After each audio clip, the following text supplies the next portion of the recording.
Voici la lecture de la Bible.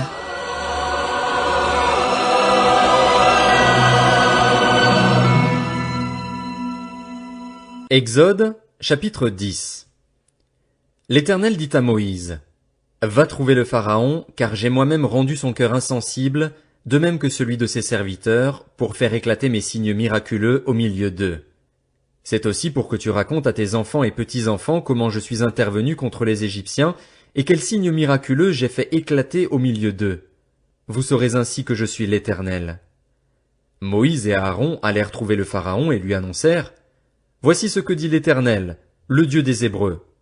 Jusqu'à quand refuseras-tu de t'humilier devant moi? Laisse partir mon peuple, afin qu'il me serve. Si tu refuses de laisser partir mon peuple, je ferai venir demain des sauterelles sur tout ton territoire. Elles recouvriront la surface du sol si bien que l'on ne pourra plus le voir. Elles dévoreront tout ce qui n'a pas encore été touché, ce que la grêle vous a laissé, elles dévoreront tous les arbres qui poussent dans vos campagnes. Elles rempliront tes maisons ainsi que celles de tous tes serviteurs et celles de tous les Égyptiens. Tes parents et tes grands-parents n'auront rien vu de pareil depuis qu'ils existent jusqu'à aujourd'hui. Moïse se détourna du Pharaon et sortit de chez lui. Les serviteurs du Pharaon lui dirent: Jusqu'à quand cet homme sera-t-il un piège pour nous? Laisse partir ces gens et qu'ils servent l'Éternel, leur Dieu. Ne vois-tu pas encore que l'Égypte court à sa perte? On fit revenir Moïse et Aaron vers le Pharaon. Allez servir l'Éternel, votre Dieu, leur dit-il. Qui sont ceux qui partiront? Moïse répondit: Nous partirons avec nos enfants et nos vieillards, avec nos fils et nos filles, avec notre petit et notre gros bétail, car c'est pour nous une fête en l'honneur de l'Éternel. Le Pharaon leur dit: Que l'Éternel soit avec vous aussi sûrement que je vais vous laisser partir, vous et vos enfants.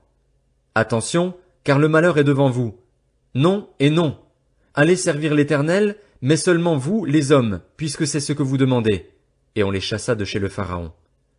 L'Éternel dit à Moïse: Tends ta main sur l'Égypte, et que les sauterelles montent sur le pays. Qu'elles dévorent toute la végétation du pays, tout ce que la grêle a laissé. Moïse tendit son bâton sur l'Égypte, et l'Éternel fit souffler un vent d'est sur le pays toute cette journée-là et toute la nuit. Quand ce fut le matin, le vent d'est avait amené les sauterelles. Elles montèrent sur le pays et se posèrent sur tout le territoire de l'Égypte. Elles étaient en si grande quantité qu'il n'y avait jamais eu et qu'il n'y aura jamais rien de pareil. Elles recouvrirent toute la surface du sol au point que celui-ci fut obscurci. Elles dévorèrent toute la végétation du pays et tous les fruits des arbres, tout ce que la grêle avait laissé, et dans toute l'Égypte il ne resta aucune verdure, ni aux arbres, ni à la végétation. Le Pharaon se dépêcha d'appeler Moïse et Aaron et dit: J'ai péché contre l'Éternel, votre Dieu, et contre vous. Cependant, pardonne mon péché pour cette fois encore et priez l'Éternel, votre Dieu, afin qu'il éloigne ce fléau mortel de moi. Moïse sortit de chez le Pharaon et pria l'Éternel. L'Éternel fit souffler un vent d'ouest très fort qui emporta les sauterelles et les précipita dans la mer des roseaux. Il ne resta pas une seule sauterelle sur tout le territoire de l'Égypte. L'Éternel endurcit le cœur du Pharaon et celui-ci ne laissa pas partir les Israélites. L'Éternel dit à Moïse: Tends ta main vers le ciel et qu'il y ait des ténèbres sur l'Égypte, si fortes qu'on puisse les toucher. Moïse tendit sa main vers le ciel et il y eut d'épaisses ténèbres dans toute l'Égypte pendant 3 jours. Les gens ne se voyaient pas les uns les autres et personne ne bougea de sa place pendant 3 jours. En revanche, il y avait de la lumière partout où habitaient les Israélites. Le Pharaon appela Moïse et dit: Allez servir l'Éternel. Seul votre petit et votre gros bétail restera, et même vos enfants pourront vous accompagner. Moïse répondit: Tu mettras toi-même entre nos mains de quoi faire les sacrifices et les holocaustes que nous offrirons à l'Éternel, notre Dieu. De plus, nos troupeaux partiront avec nous, pas un sabot ne restera. En effet, c'est parmi eux que nous prendrons de quoi servir l'Éternel, notre Dieu, et nous ne saurons pas avant d'être arrivés là-bas ce que nous choisirons pour le service de l'Éternel. L'Éternel endurcit le cœur du Pharaon, et celui-ci ne voulut pas les laisser partir. Il dit même à Moïse: Sors de chez moi, veille bien à ne plus te présenter devant moi, car le jour où tu le feras, tu mourras. Tu l'as dit, répliqua Moïse, je ne me présenterai plus devant toi.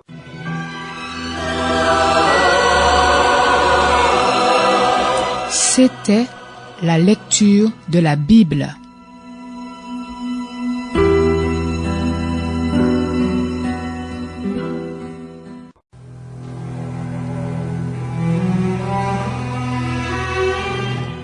Voici la lecture de la Bible.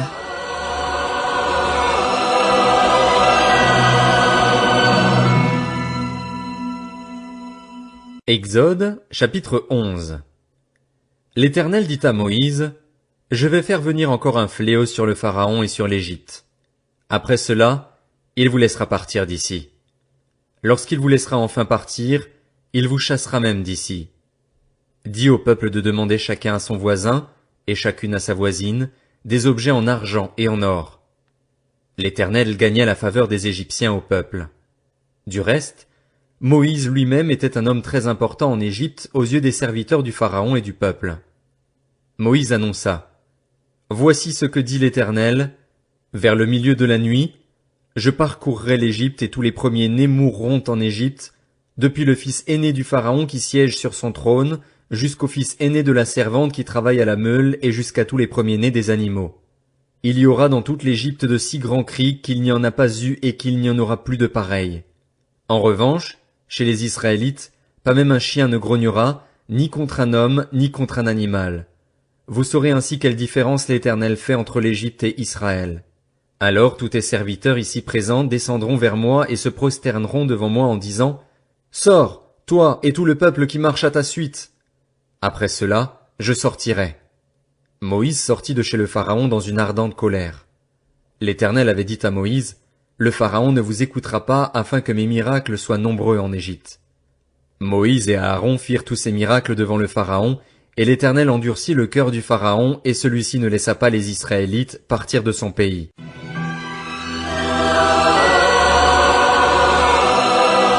C'était la lecture de la Bible.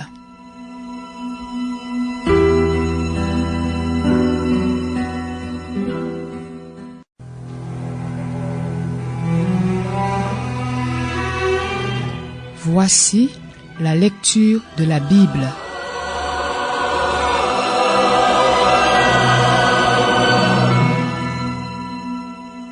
Exode, chapitre 12.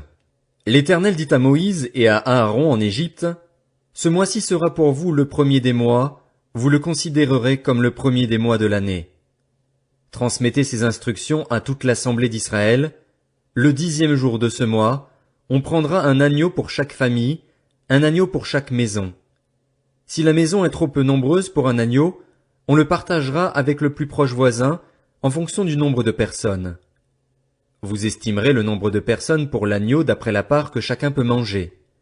Ce sera un agneau sans défaut, mâle, âgé d'1 an. Vous pourrez prendre un agneau ou un chevreau. Vous le garderez jusqu'au 14e jour de ce mois, où toute l'assemblée d'Israël le sacrifiera au coucher du soleil. On prendra de son sang et on en mettra sur les 2 poteaux et sur le linteau de la porte des maisons où on le mangera. Cette même nuit, on mangera sa viande rôtie au feu. On la mangera avec des pains sans levain et des herbes amères.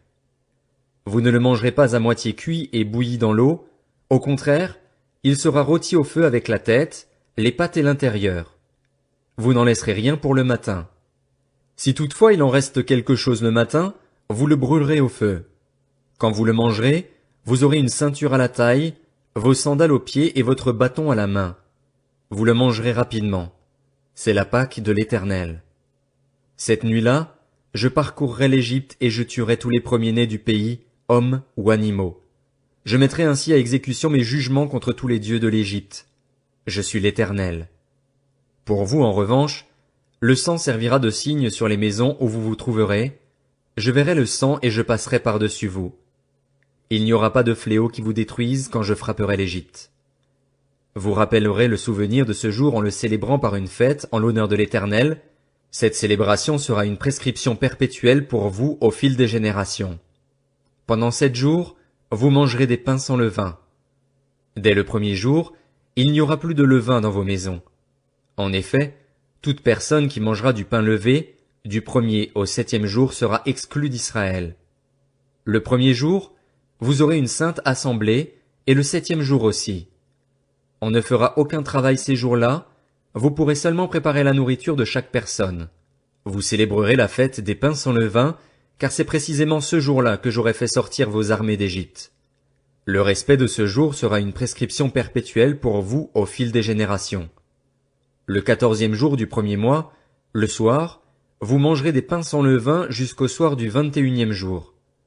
Pendant 7 jours, on ne trouvera pas de levain dans vos maisons. En effet, toute personne qui mangera du pain levé sera exclue de l'assemblée d'Israël, qu'il s'agisse d'un étranger ou d'un Israélite. Vous ne mangerez pas de pain levé, dans tous vos foyers, vous mangerez des pains sans levain.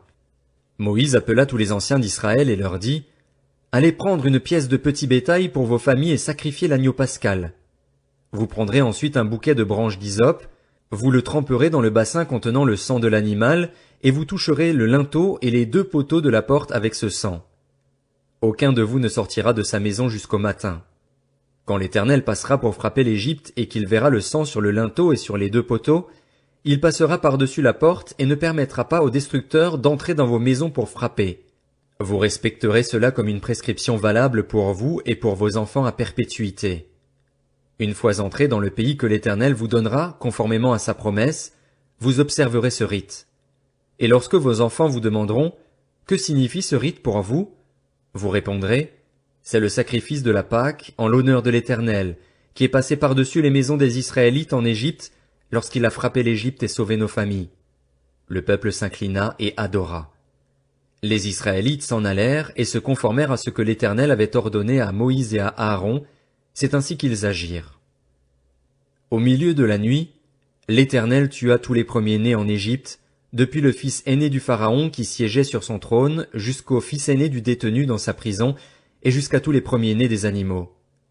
Le Pharaon se leva en pleine nuit, ainsi que tous ses serviteurs et tous les Égyptiens. Il y eut de grands cris en Égypte, car il n'y avait pas une seule maison où il n'y avait pas un mort. La nuit même, le Pharaon appela Moïse et Aaron et leur dit, « Levez-vous, sortez du milieu de mon peuple, vous et les Israélites. Allez servir l'Éternel comme vous l'avez dit. Prenez votre petit et votre gros bétail comme vous l'avez dit. Allez-y et bénissez-moi. » Les Égyptiens poussaient le peuple, ils étaient pressés de le renvoyer de leur pays car ils se disaient, « Nous allons tous mourir. » Le peuple emporta donc sa pâte avant qu'elle soit levée, ils enveloppèrent les pétrins dans leurs vêtements et les portèrent sur leurs épaules. Les Israélites se conformèrent aux indications de Moïse et demandèrent aux Égyptiens des objets en argent et en or ainsi que des vêtements. L'Éternel gagna au peuple la faveur des Égyptiens, qui répondirent positivement à leurs demandes. Ils dépouillèrent ainsi les Égyptiens. Le nombre des Israélites qui partirent de Ramsès pour Sukkot était d'environ 600 000 fantassins, sans compter les enfants. Une grande foule de gens de toutes sortes montèrent avec eux. Ils avaient aussi des troupeaux considérables de petits et de gros bétail. Ils firent des gâteaux cuits sans levain avec la pâte qu'ils avaient emportée d'Égypte et qui n'était pas levée. En effet, ils avaient été chassés d'Égypte sans pouvoir s'attarder et sans même emporter de provisions. Le séjour des Israélites en Égypte dura 430 ans. Au bout de 430 ans, ce jour-là précisément, toutes les armées de l'Éternel sortirent d'Égypte. Ce fut une nuit de veille pour l'Éternel lorsqu'il les fit sortir d'Égypte. Elle sera une nuit de veille en l'honneur de l'Éternel pour tous les Israélites au fil des générations. L'Éternel dit à Moïse et à Aaron, « Voici une prescription au sujet de la Pâque. Aucun étranger n'en mangera. Tu circonciras tout esclave acquis à prix d'argent, et alors il pourra en manger. L'immigré et le salarié étranger n'en mangeront pas. On ne la mangera que dans la maison. Vous n'emporterez pas la viande à l'extérieur de la maison, et vous ne briserez aucun de ses os. Toute l'assemblée d'Israël célébrera la Pâque. Si un étranger en séjour chez toi veut célébrer la Pâque de l'Éternel, tout homme de sa maison devra être circoncis. Alors il pourra s'approcher pour la célébrer et il sera comme l'Israélite. Mais aucun incirconcis n'en mangera. Il y aura une seule loi pour l'Israélite et pour l'étranger en séjour parmi vous. Tous les Israélites se conformèrent à ce que l'Éternel avait ordonné à Moïse et à Aaron, c'est ainsi qu'ils agirent. Et ce jour-là précisément, l'Éternel fit sortir les Israélites d'Égypte en corps d'armée.